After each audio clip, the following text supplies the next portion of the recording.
In this video, I'm going to show you how to weigh using a digital food scale and why using a weight scale is a lot more accurate than weighing in volume. Let's dive right in. The first thing you want to do is turn on your digital food scale.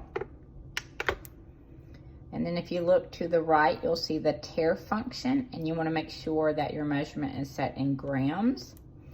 You're going to then put your bowl or plate on top of the digital food scale. As you see, the weight present is the weight of the bowl. You're going to hold down the tare function until it zeroes out, and that's what the tare function does.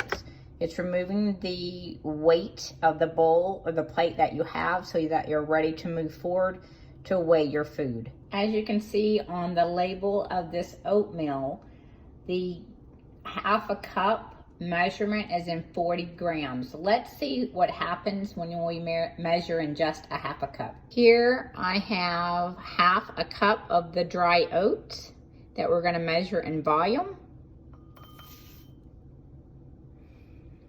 As you can see, half a cup equals 51 grams of oatmeal, and a half a cup of serving by the label would be 40 grams. We're over 11 grams in just one serving of oatmeal. As you can see, it's crucial to measure correctly if you are tracking your macros. There's quite a bit of difference in half a cup of volume and half a cup in weight.